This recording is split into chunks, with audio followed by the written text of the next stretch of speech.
Okay, anything to discuss? I read this article of Bruce Nepalese young nun who's been gang raped in a train in a bus, and because of that she's been kicked out of the order. Is that normal? So I just want to know what your view of that is. Firstly, for a nun to be raped in India is quite common, especially like long ago, during the Buddha's time. But in the Vinaya books, we find even one Arahant nun called Upalavana, she was also raped. She used to stay alone in the forest kuti, and there was a young man who fell in love with her because she was very beautiful. So followed her to the kuti and hid under the bed. So when she came back after Pindabat and was alone, then he raped her. But we find in the Vinaya books that when this happens, then because the nun was forcefully raped, so she did not break any precept. So she does not have to disrobe. But in this case of this nun in Nepal, isn't it? Because she comes from a low caste. In India, Nepal, these countries, if you belong to a low caste, you sometimes the high caste people treat them like animals. So there is very strong discrimination, very unfair to them. So you see, like she's asked to disrobe, it's not proper, not according to the Buddha's teachings. You have to wait a while. Then on page 353, paragraph number. Page 357, paragraph number 13. So the Arahan is giving a parable of Abraham two wives. One is son 12 and 12 years old, and the other is expecting and nearly almost about to give birth. Okay. And then it said, suppose if the second one will cut open the belly, one of the boy or girl, then that one will destroy the living embryo and the wealth. So I don't understand how that will destroy the wealth. Not really destroy the wealth. Destroy the wealth for the son. Suppose now the son to be the embryo to be born is actually a boy. Then by doing what she did, then the boy being killed, he would not inherit the wealth, so he has destroyed his wealth. The wealth for this baby. Because by slitting her belly, she has killed herself, killed the embryo, and the wealth for the boy is also killed, is also destroyed. There's provided it's a boy. Okay.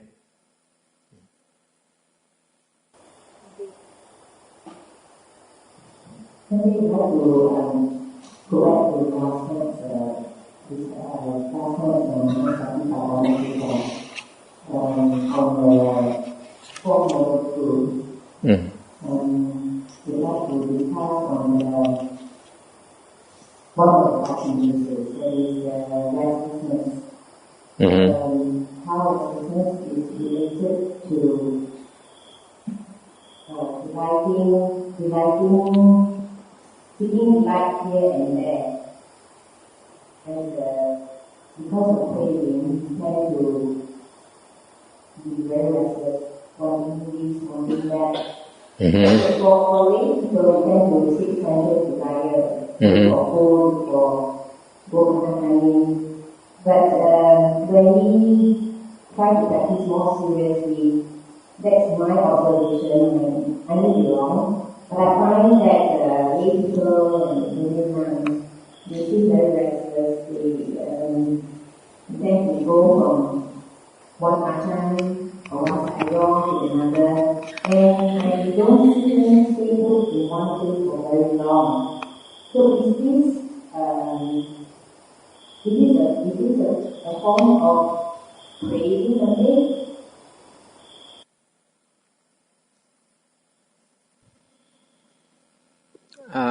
When you say craving, normally we refer to craving for sensual pleasures, or the will to live, But in this case, it is plain restlessness, The fact that you cannot stay put in one place is plain restlessness.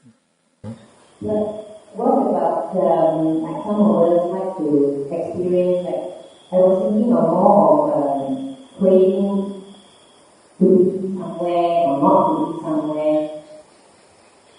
For example, if I want to eat this monastery, after a while I get tired.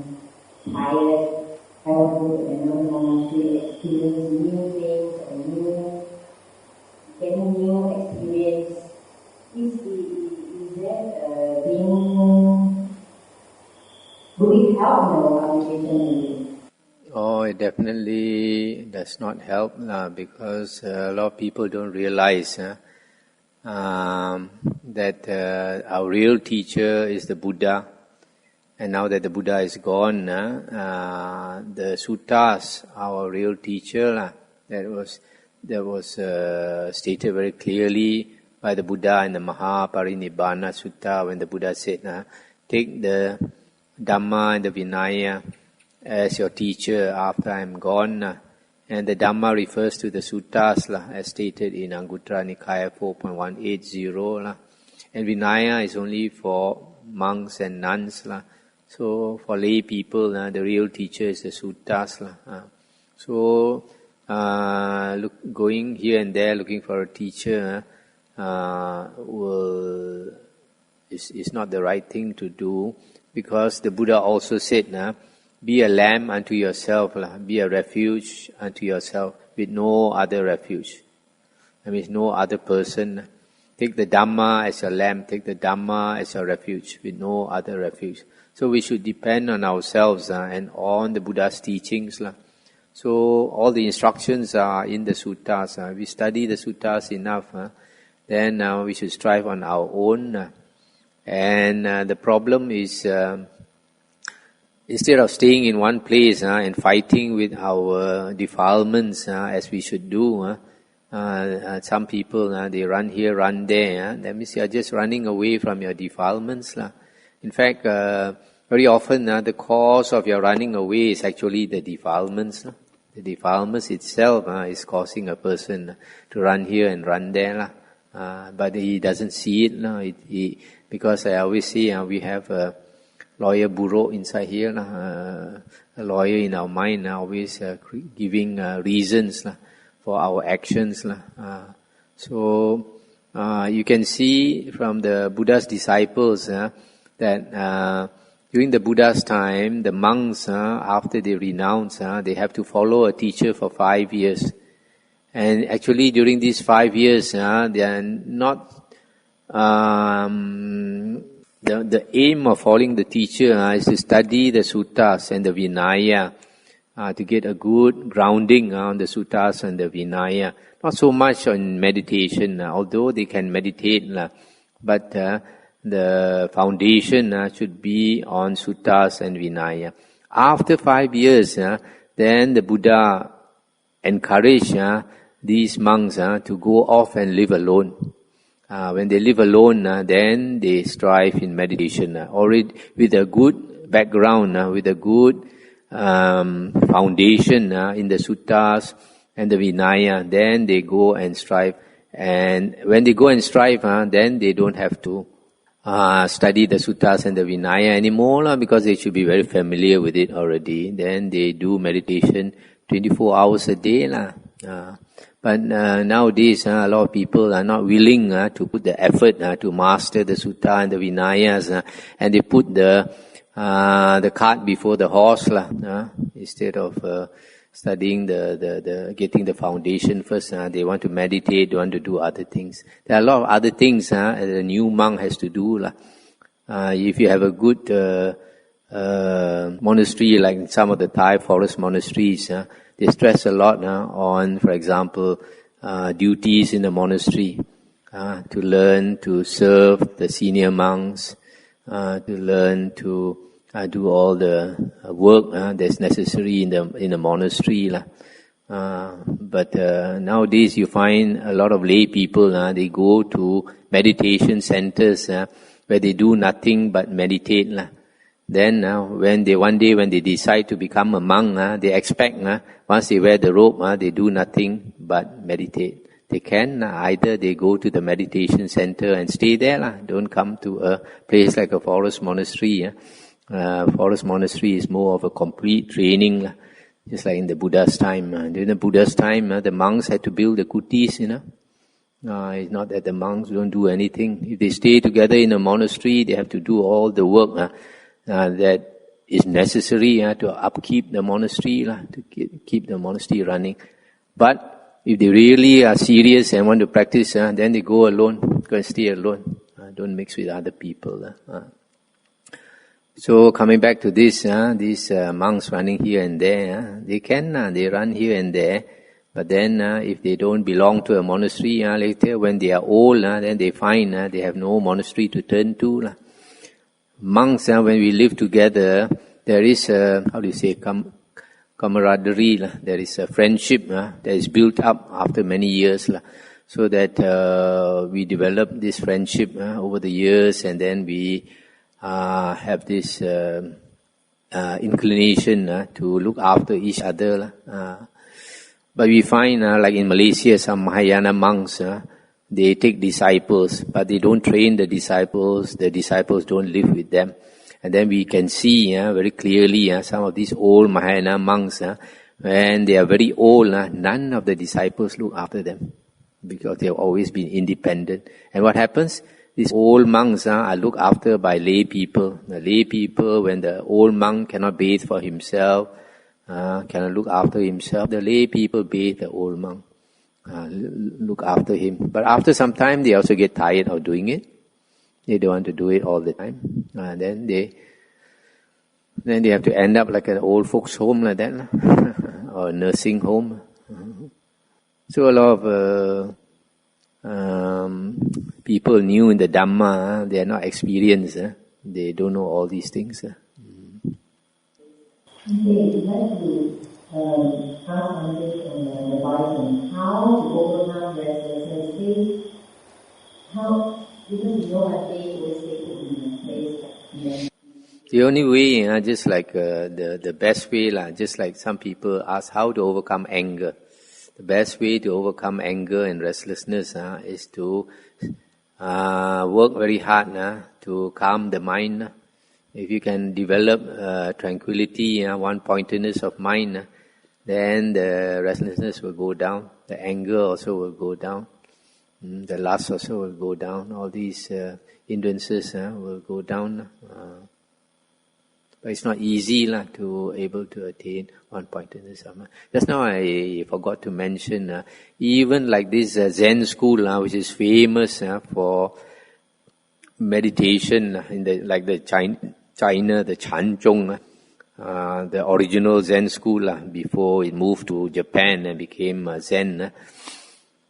They have a tradition when the first 5 years, when a person becomes a monk, he has to chop wood, he has to plant vegetables, and learn the suttas and the Vinaya. He's not allowed to meditate for 5 years in the original Chanzhong meditation school. After 5 years, then he meditates and does nothing else. So there is a training, a time of training, and a time of practice. A lot of people don't know. Just like some people, they learn Kung Fu. Straight away, they want to kick here and kick there, and want to learn all the moves.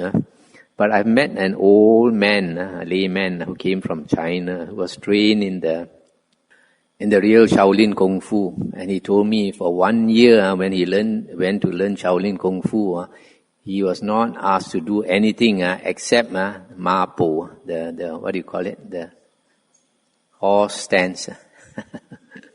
Just that. Of course, a lot of people, they think, what's the use of all this? So one day, he was doing his horse stance. The master came from behind and kicked him just behind the knee, and then he went down. So told him, if your stand is not strong enough, and you fall down, you cannot fight anymore. So you got to be able to stand all the time, whatever happens, whatever blows. So this basic foundation, you see, real Kung Fu, 1 year you do nothing except just the Ma Po or stand. Foundation is not there how to kick, how to do all the other moves. So in the same way, if you want to practice meditation and all that, without the proper foundation in the suttas, the knowledge of what the Buddha taught, the proper Noble Eightfold Path, how to practice, everything is in the suttas. But you don't, you want to go straight into meditation, then you never become an expert. Half-baked, neither here, neither there.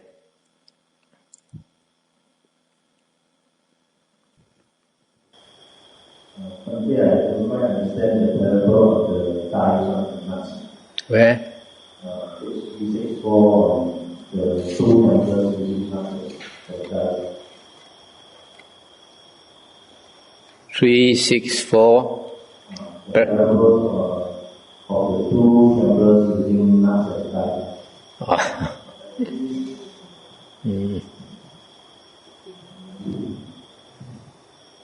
I think what it means is that if you hold on to this wrong view and you don't give it up, it's going to harm you. Just like this person, he wants to cheat all the time. He keeps cheating, and then when people get to know it, then he will die like this. You can cheat once in a blue moon.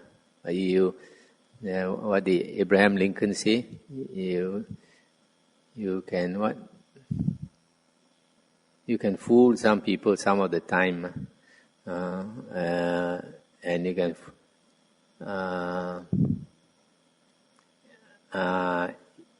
fool all the people some of the time, or some of the people all of the time, but you cannot fool all of the people all of the time. So here, like this man, he wants to cheat all the time, then he will suffer for it. Once people know that he cheats, then this is the result. Put poison in that thing. So if you hold on to the wrong view without changing it.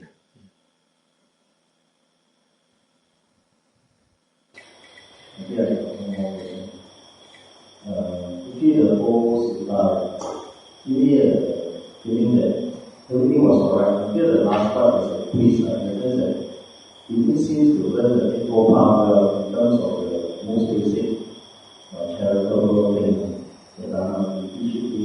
I thought he learned the Eightfold Path, and Dharma was supposed to be the most basic. Yet he didn't learn it well, and in the end he did it gradually and ended up in the dimension. So I thought the whole sutta, I felt was a very good sutta. Except the last part I couldn't understand. No, this whole sutta is about changing his wrong view. Okay, so but that wrong view of his is worldly wrong view. It's not Aryan. When he changed his wrong view, he got worldly right view but it is not Aryan right view. So he's still a very worldly person. He's not somebody who is practicing the Noble Eightfold Path. Only a monk wants to practice the Noble Eightfold Path. People like this Arahant, because their mind is very clear, get totally rid of the hindrances, they think very sharp. You can think very sharp. You can answer give similes like this to the point. Similarly, you find the Buddha, when the Buddha gives parables, it's also like this, straight to the point.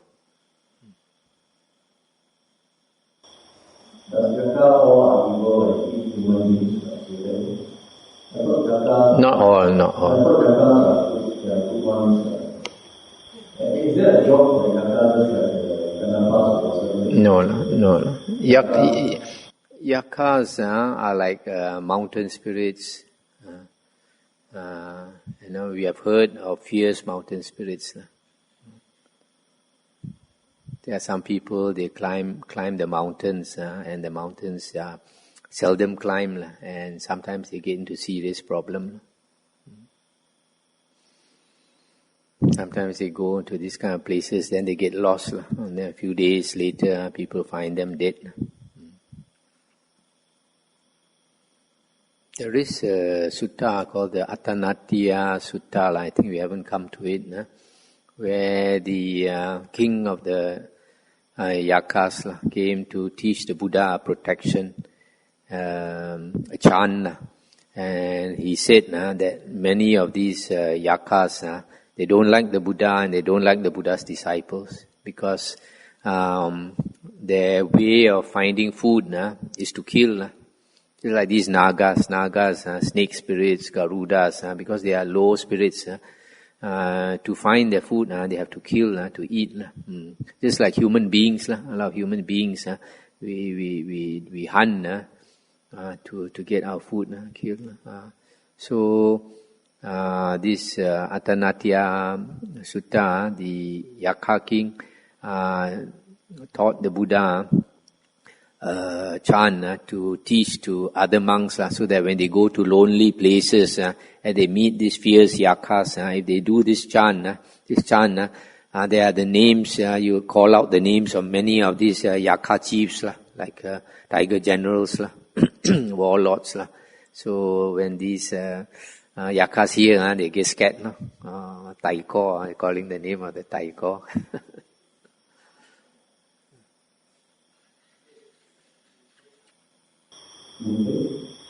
Charles Darwin, of the English scientist, famously evolution theory which says that humans are descendants of apes and monkeys and stuff. Now, in Buddhism, animals are seen as a lower rebirth. It's said that we humans are descendants of animals. Some may say we are animals. What is the human realm? Human realm is supposed to be higher than animals. But among humans also you find a great difference.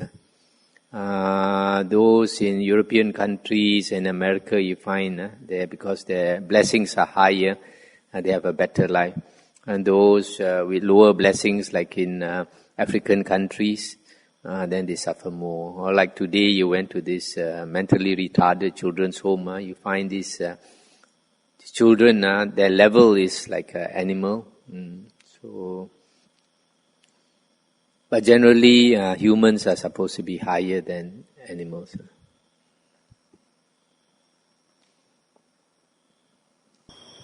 One question.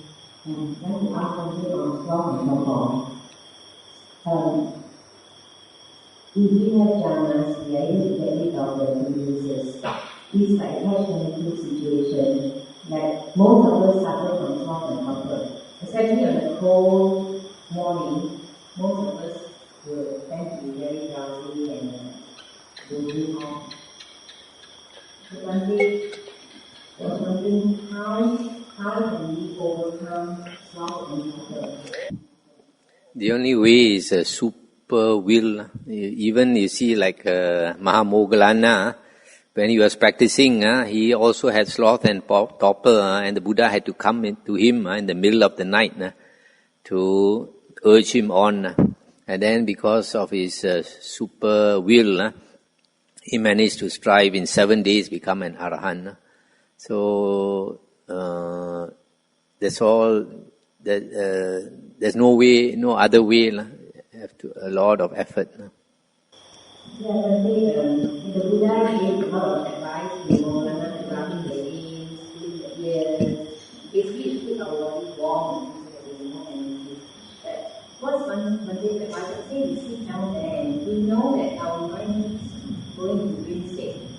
So, should we break the sitting meditation and start walking? Because to me, I feel like if I continue that, then it becomes a habit. Yes, you must not form a habit. No? So you have to be observant and use your own wisdom. There is no straight and fast rule. You notice in the suttas, the Buddha, when it comes to meditation, the Buddha gave some basic instructions on meditation, that's all. And that is enough. No need to say too much, because for each person is different. So you cannot say, because you use a certain method, it was good for you, that is applicable to everybody else. It is not. You have to find your own way. But then I say, sitting, the posture is very important. See, some of us say, our legs hurt, so we can't sit upright like most people do. So, we are very lucky here, we are going to pop up, sit time, and everyone will see.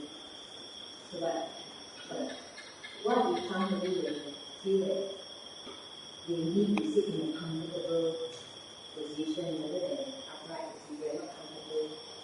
What we have, we make do with. Right? You must realize, like nowadays, we have so many things. You have bangku, the stool for you to sit. Worst come to the worst, you can sit on the chair to meditate. But you imagine, during the Buddha's time, they didn't have all this. They sat under the tree in the forest, and they make do with all that. So, must not pamper ourselves too much.